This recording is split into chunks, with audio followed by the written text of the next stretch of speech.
Hi, welcome to our channel where we share the most intriguing stories. In the heart of Texas, a man buys a forgotten stretch of land to build a dream. But when a delusional neighbor emerges from the shadows, claiming ancestral rights, a quiet build turns into a high-stakes war of wills, lies, and sabotage. This isn't just property, it's a battleground. When I first stepped onto that dusty old plot of land, I thought I'd finally found what peace looks like. Just south of Fredericksburg, Texas, past the vineyards, past the antique shops, and down a dirt road where the GPS signal starts to stutter, sat my future. A battered 1920s farmhouse, half sagging under its own weight, stood on 5 acres of tangled brush and promise. I didn't see the cracked roof or the missing siding. I saw vision, potential, freedom. I saw the home I'd build for my family, brick by brick. Beam by beam, a legacy away from the sirens and steel of Austin. I did everything by the book. Title search, triple-checked, boundary survey, certified and notarized, permits, filed and framed. I hired a reputable surveying company and walked the property line with GPS in hand and a county official at my side. There was no HOA, no shared roads, no architectural committees or board retirees with too much time. Just me, the land, and some very old mesquite trees. The first weeks were productive, even kind of exhilarating. I split my time between Austin and the site, managing architects remotely and coordinating the contractors who began clearing out the dead trees and installing a temporary fence line with markers. My vision was taking shape. A long rectangular perimeter, simple but firm, laid out for the future fence. We hadn't even poured concrete yet, just marked boundaries.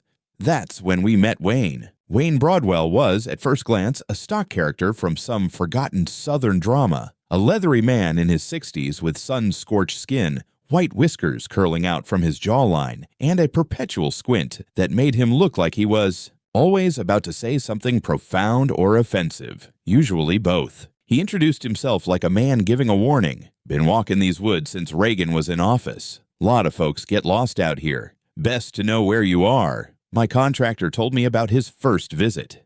Apparently, Wayne had wandered onto the job site around 8 in the morning, uninvited, coffee thermos in hand, and started giving suggestions to the crew.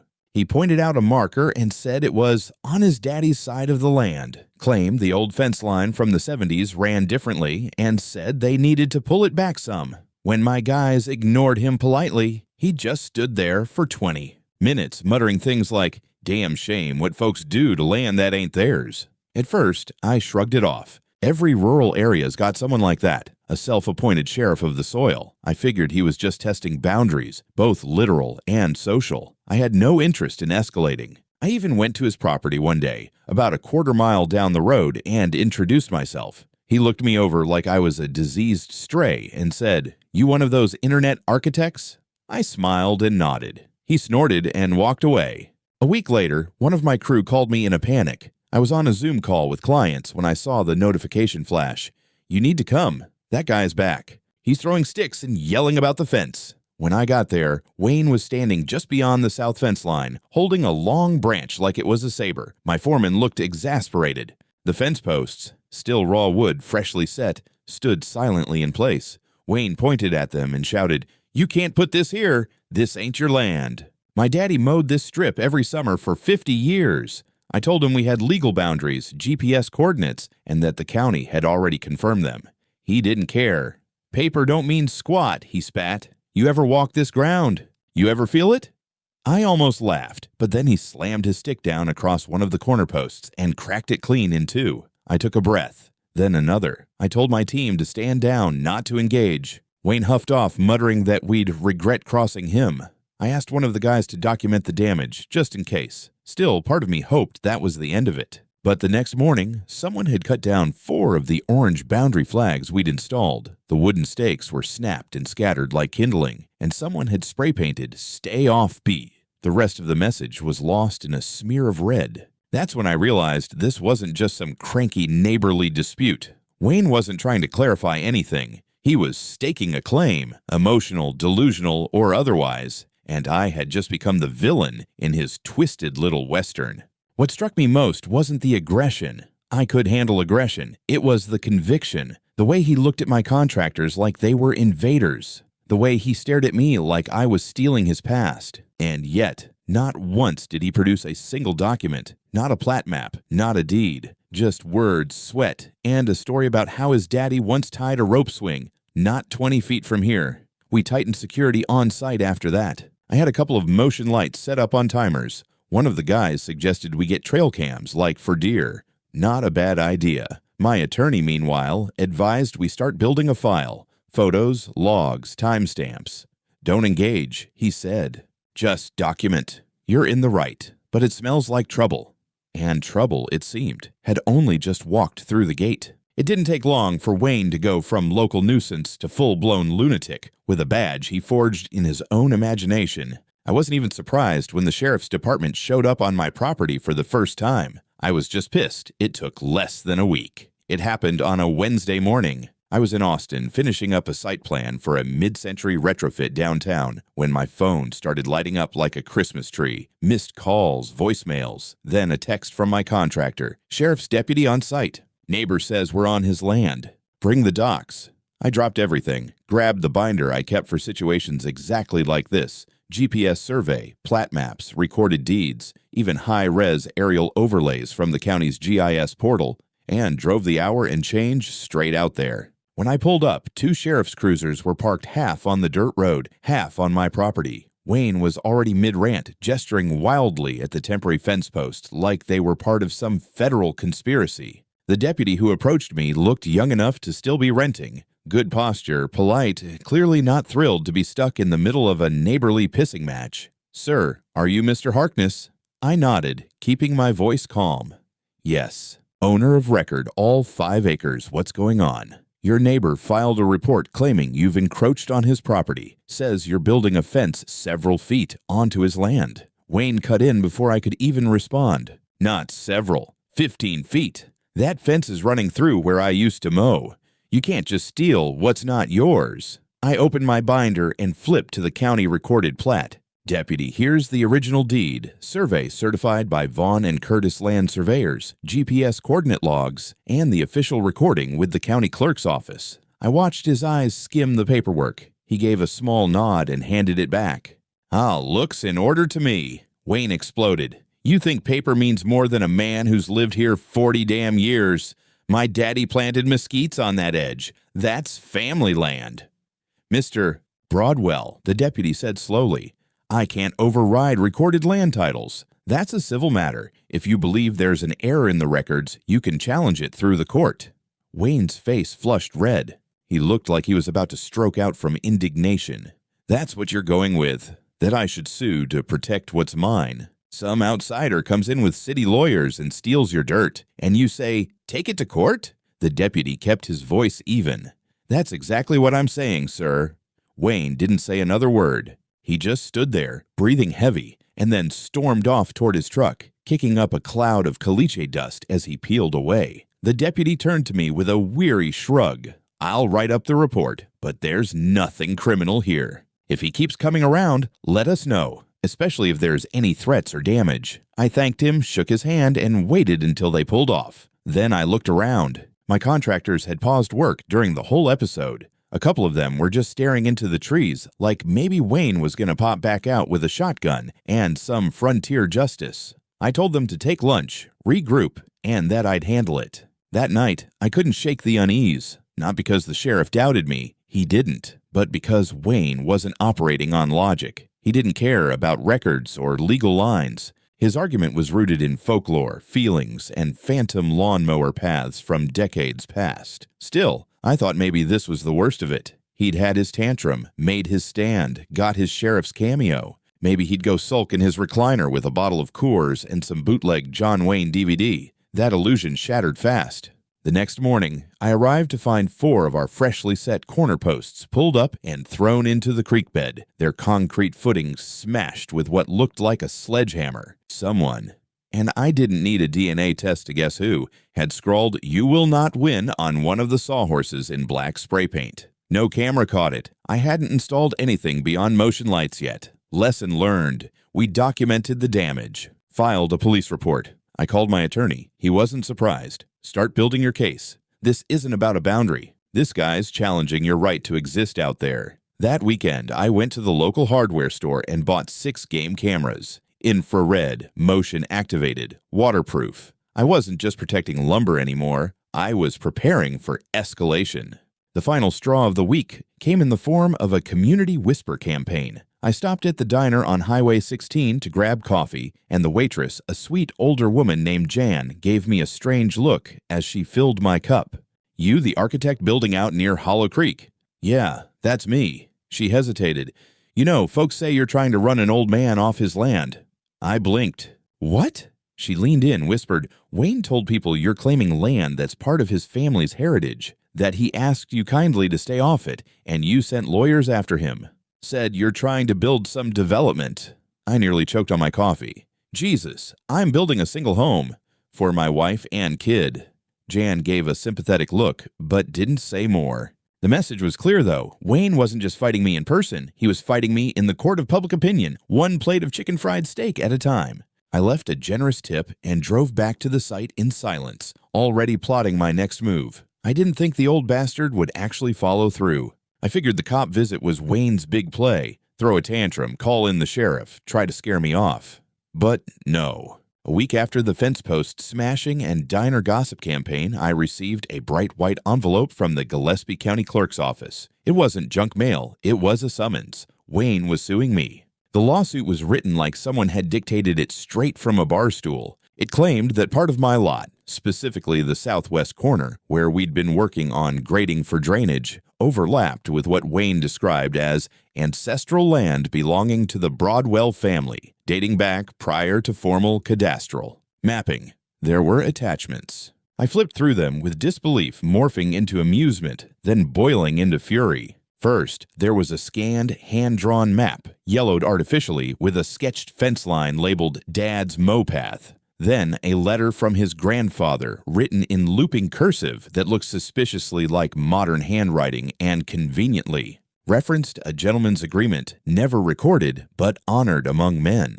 It was dated 1983, typed on what was supposed to be aged paper, but was clearly inkjet printed on copy stock. And then the kicker, a blurry black and white photo of a man next to a rusted tractor with Broadwell scrawled on the back in marker. The caption claimed this was proof of generational use. I almost laughed. Almost. Because then I realized this wasn't meant to convince a rational person.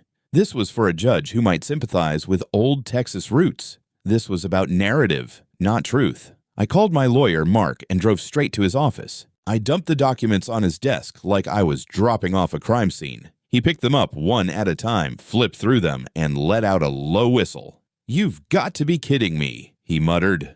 "Wish I was." Mark leaned back in his chair, hands behind his head. "This guy is playing the folklore card hard. Wants to paint you as the city slicker developer who rolled in with GPS and lawyers to steal land from the locals. Well, we've got actual proof. I mean, I have the certified land survey. I have the deed history." He nodded. "Yeah, and we'll use all of it. But that won't stop him from dragging this out and muddying the water." So we went on the offensive. Mark filed a motion to dismiss, backed by the full record of my title chain, going back over 70 years. We ordered an independent verification from 2 additional survey firms, both of which confirmed the boundaries were accurate and legally recorded. We also began pulling public records on Wayne. And that's where things got interesting.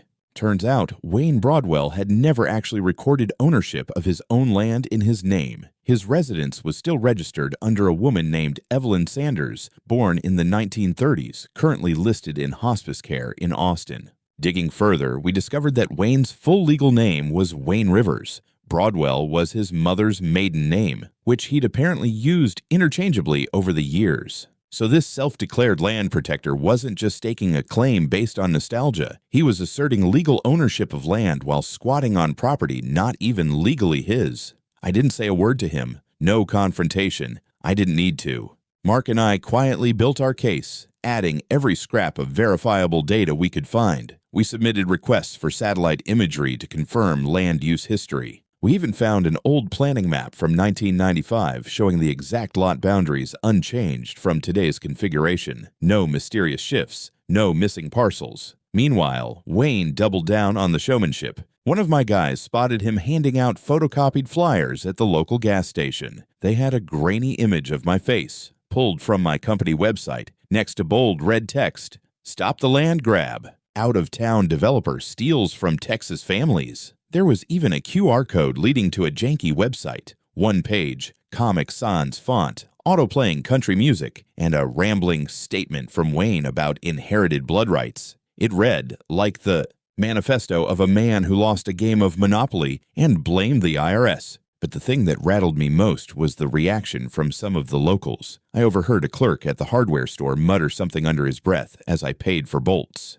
2 people refused to sell me gravel, claiming they were all out. It wasn't a total shutdown, but the air had changed. I could feel it in the sideways glances and forced smiles, so I fought back the only way I knew how, with evidence. I started documenting everything: drone footage of the site, time-stamped GPS coordinates, records of every permit. We uploaded the documents to a private Google Drive folder titled Proof of Ownership and shared it with the sheriff's office and county officials. I wasn't just defending land, I was defending reality against a man who had decided he could invent his own version of it. The next court date was set for the following month. Until then, I kept my head down and let the facts pile up. Wayne? He kept talking. And soon, he'd talk too much.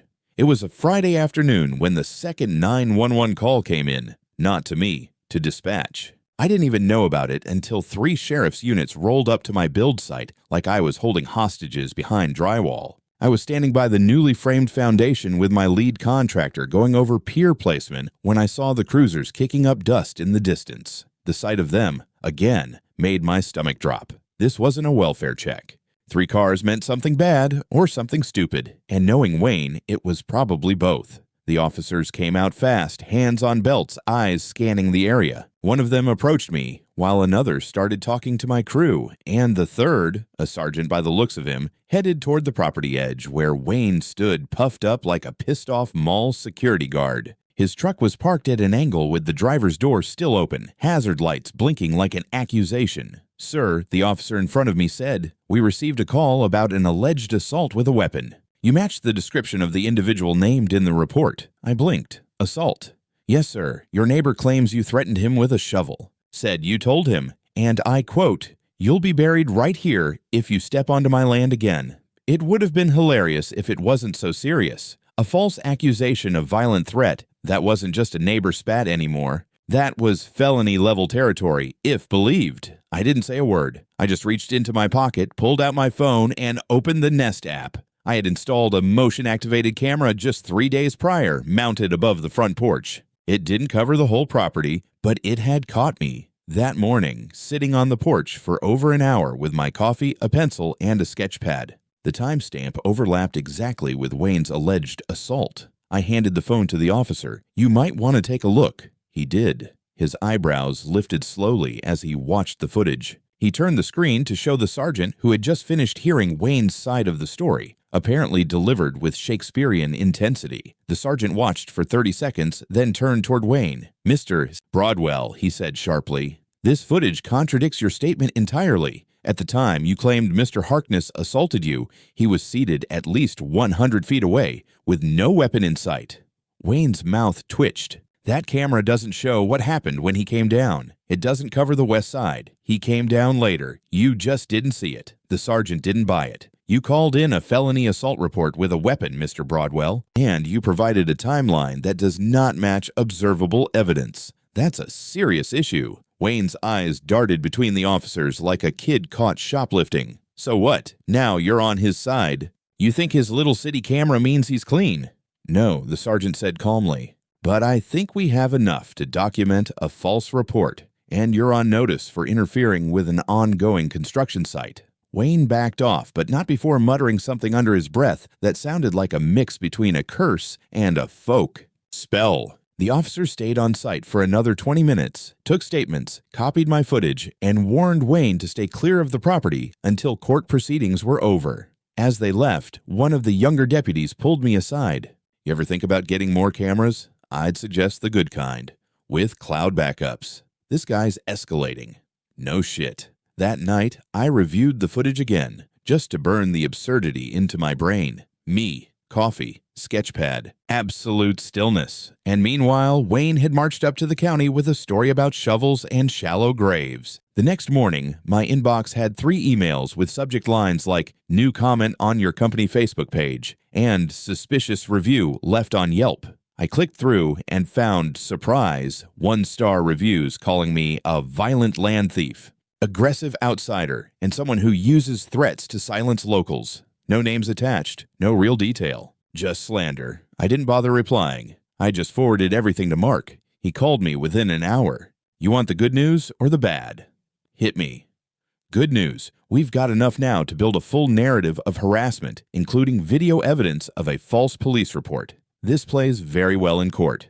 Bad news. I think he's starting to get desperate, which means stupid and potentially dangerous. I didn't doubt it. The man had clearly moved past reason. He was trying to fabricate enough chaos to make someone else step in, a judge, the police, anyone, and rule in his favor just to make it stop.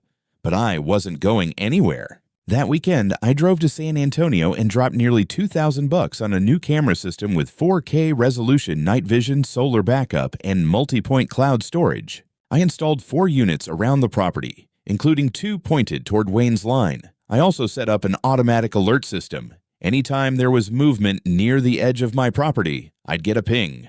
I figured it was just a matter of time before he came back. I was right. I thought the fake assault report would have slowed him down. That maybe the warning from the sheriff, the video evidence, the possibility of charges, that it might knock some sense into him, but Wayne was too far gone for that. Whatever warped version of justice he was chasing, he was willing to blow through every legal and ethical stop sign to get it. I got to the site early on a Monday. The air was sharp, just cool enough to make the morning coffee worth drinking slow. I did my usual round, checked the cameras, inspected the supplies, and greeted the crew. Everything looked normal at first, but when I walked to the southern edge, something stopped me cold. Red survey tape, the plastic kind used by land surveyors, was fluttering in the breeze, tied to brand new wooden stakes.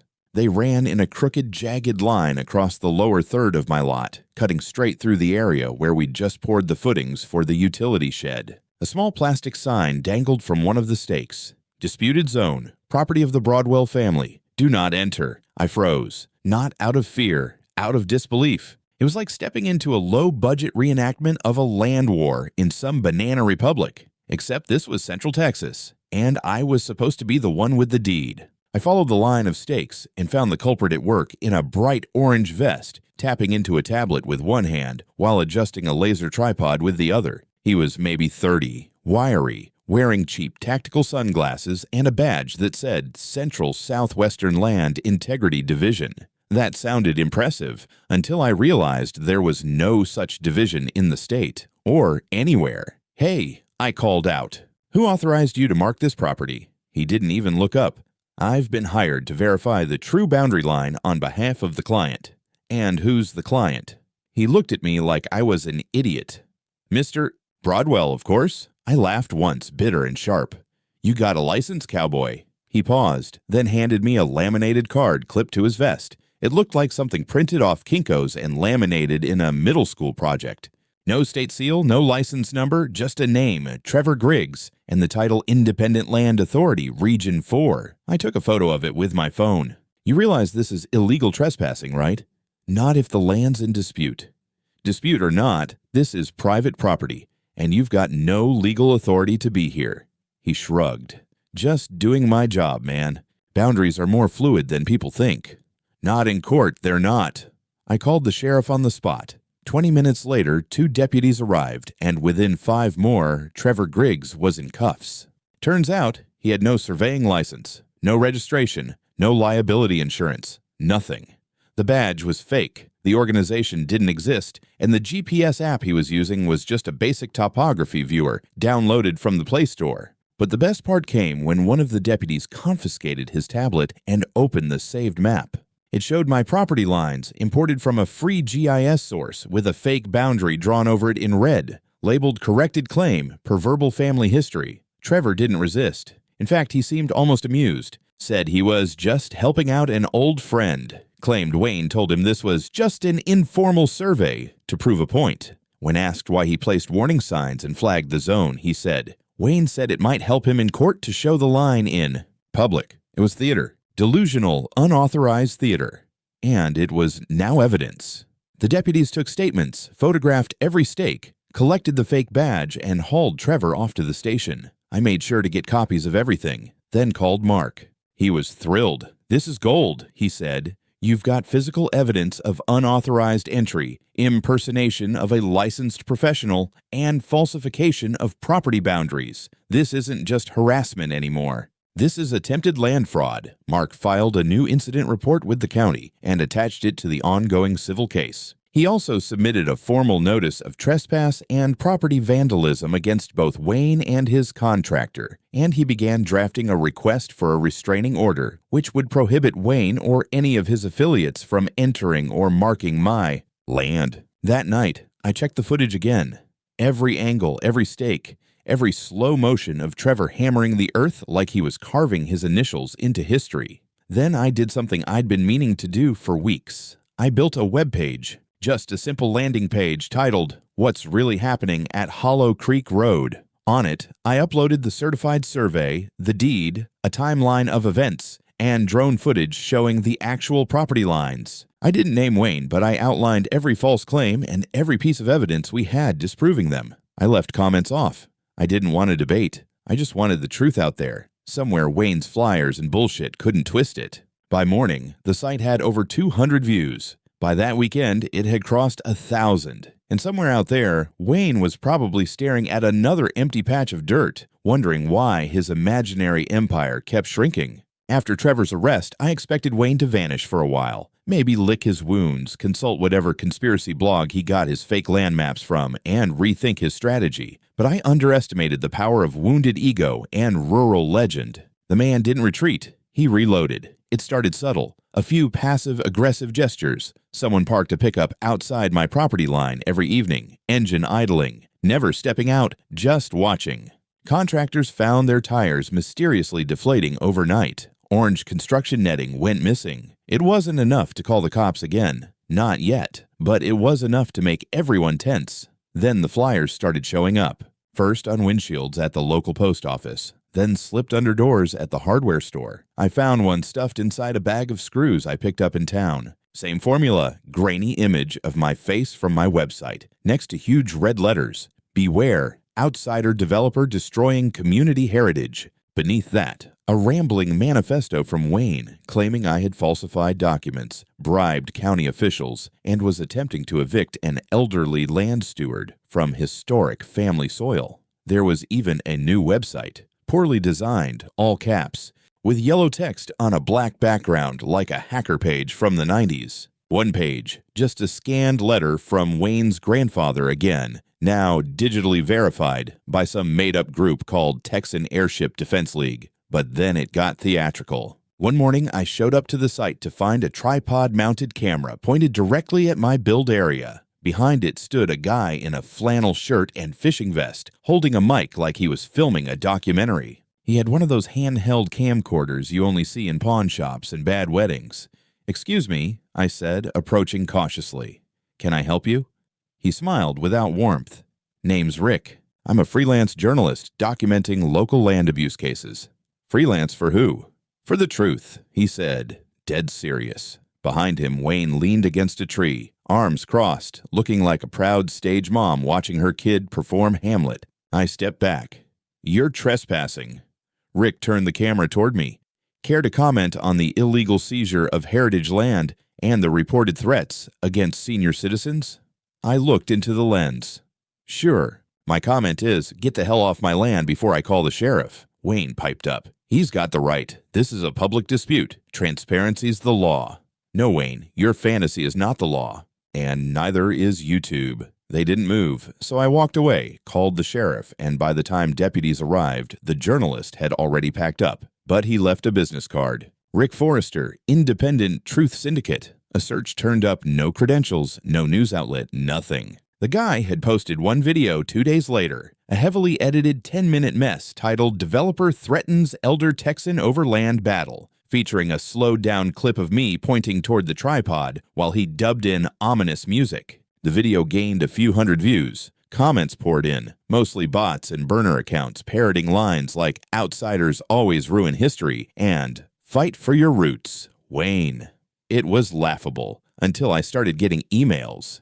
2 clients pulled potential contracts from my architecture firm. One of them, a school renovation project, explicitly cited local controversy and reputational concerns. Another was a multi-unit housing concept near San Antonio, delayed indefinitely. Wayne wasn't just harassing me. He was dragging my name through digital dirt, and some of it was sticking. I called Mark. "We need to start documenting the reputational damage," I told him. "I'm losing real business over this circus." Mark agreed. He brought in a digital defamation consultant who took screenshots, archived posts, traced some of the burner accounts. At least 5 of them linked back to a single IP registered under a local ISP. No name, but it was enough for a subpoena. Then the dam broke. One of Wayne's supporters, a guy named Eli, maybe late 20s, camo hat, vape stuck to his lower lip, showed up at the sheriff's office and turned over a statement. Said he was part of a heritage action group Wayne had organized, that Wayne had promised him and 2 others that if the lawsuit succeeded, he'd split the land and let them build on part of the southern section.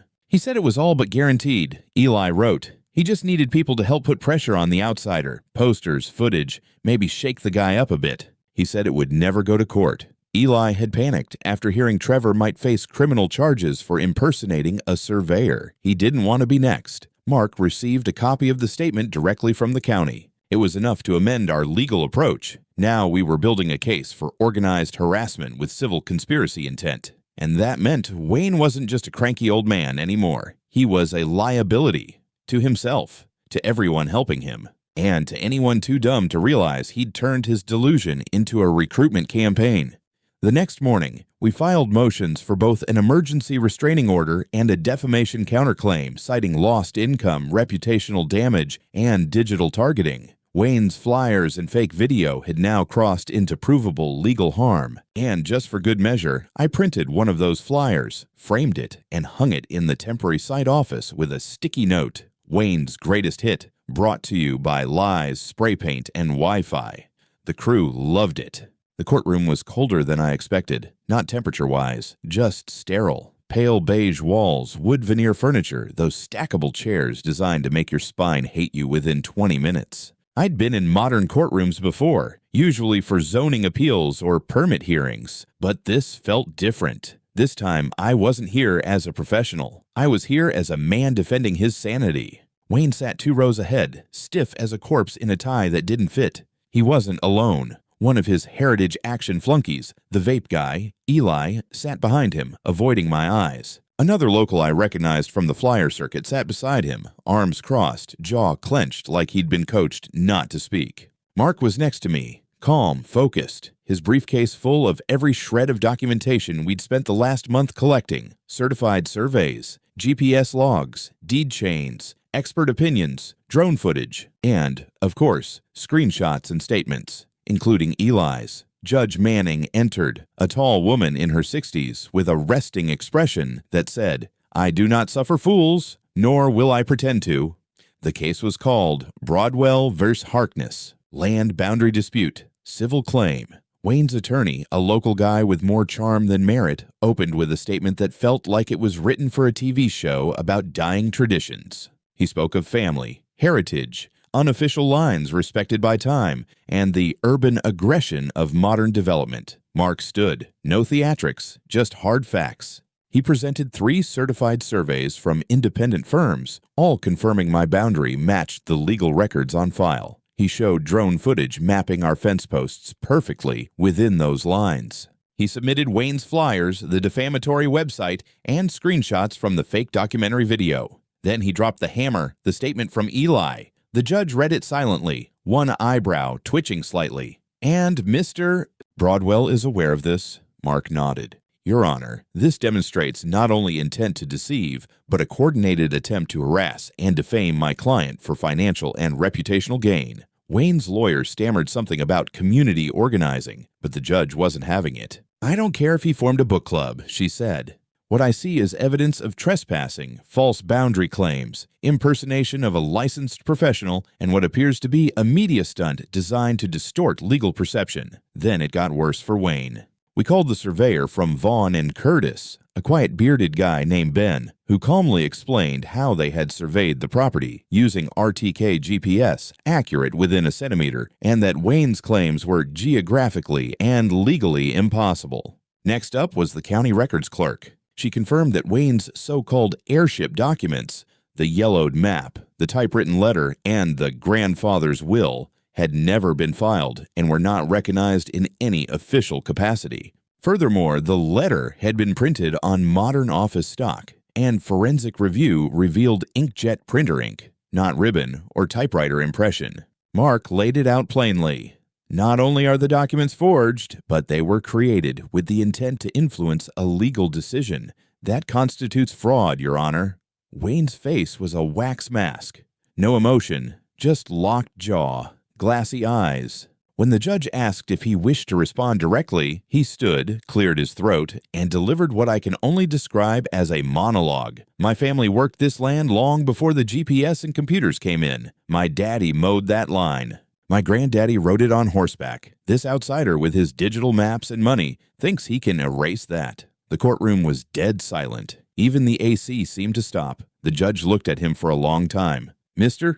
Broadwell, personal history does not override property law. If it did, we'd be handing out real estate based on bedtime stories. Then she ruled. She declared my ownership uncontested and fully legal, granted a permanent restraining order against Wayne and any associates acting on his behalf, and dismissed his claim with prejudice, meaning it couldn't be refiled. But she didn't stop there. She issued a referral to the district attorney's office, recommending charges for filing false documents, impersonation via third party, Trevor, vandalism, and misuse of emergency services. Wayne's lawyer looked like he wanted to disappear into the carpet. Mark filed our counterclaim that same afternoon. It included defamation, loss of income, emotional distress, and reputational damage to my professional brand. The judge allowed it to proceed as a separate civil action, pending further hearing. Wayne didn't make eye contact as he left. He walked out with that same stiff spine, but the pride was gone. Like something inside him had finally snapped and realized the war he'd been fighting existed only in his own head. Outside, Eli stood with his hands in his pockets. When he saw me, he looked down and said,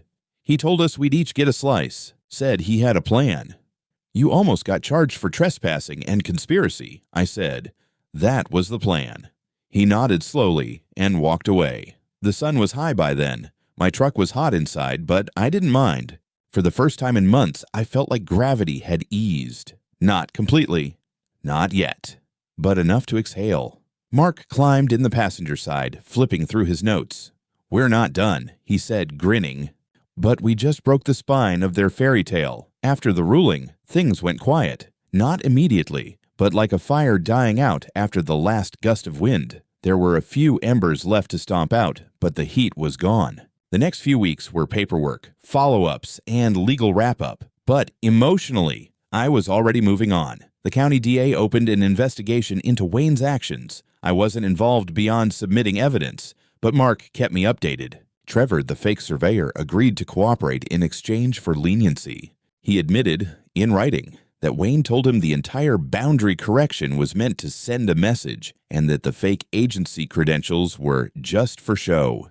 He even turned over a PDF Wayne had emailed him with instructions on what to say, if confronted. That sealed it. Wayne was charged with filing false claims, instigating criminal trespass, vandalism, and making 2 knowingly false 911 reports. The charges weren't massive. He wasn't going to prison for a decade, but they were enough to stick. And more importantly, enough to strip him of his state hunting license and gun ownership rights, thanks to the misdemeanor conviction tied to false emergency use. That loss hit him harder than the lawsuit. According to one of the deputies, off the record, Wayne was livid. Not about the fines, not about the restraining order, not even the formal ruling against his land claim. But the gun rights, that cracked him. He'd posted a photo every fall in full camo with a buck over his shoulders. It was part of his mythos. He disappeared soon after. No big scene, no public apology. Just gone. His truck stopped showing up. His porch lights went dark. A neighbor said his daughter had driven up from Careville and packed him out one weekend. He didn't even fight it. Maybe the weight finally sank in. The restraining order kept him off the property, but I kept the cameras up anyway. Installed a few more, actually, now integrated with solar panels and infrared trip alarms. We weren't taking chances. The fence got rebuilt with poured concrete posts and 8-foot steel mesh, anchored deep and laser measured. I even installed perimeter sensors that pinged my phone when tripped. Overkill? Maybe, but peace of mind has a price tag. As for the defamation suit, we won. Not millions, not some courtroom movie check that changed everything.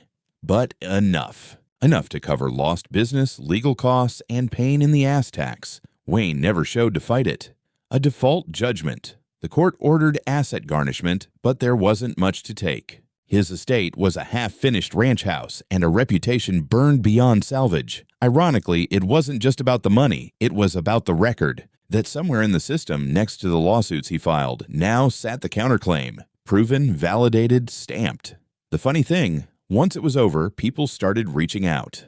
Other landowners, neighbors. A few even apologized, said they didn't know what was real during all that drama. One older couple brought me a cherry pie and asked if I could recommend a surveyor who actually has a license. A younger guy from down the road stopped by with his dogs and asked if I'd be interested in a neighborhood boundary workshop. He said, after what happened with you, a bunch of us realized we don't know where our own lines are. And just like that, I wasn't the outsider anymore. My wife came out one weekend with our son.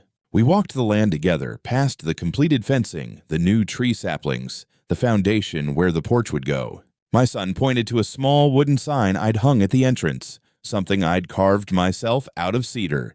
Know your ground before you start a war over it. We laughed. It was half joke, half warning. I kept one of Wayne's flyers, too. The first one with my photo under the word thief. I laminated it and tacked it up inside the shed, right next to the permit board. Every time I open that door, I see it. Not to dwell, just to remember. Because where I'm standing now, this isn't just land. It's a monument to the truth winning, eventually, even if you have to drag it through every ounce of bullshit your enemies can fling at you first.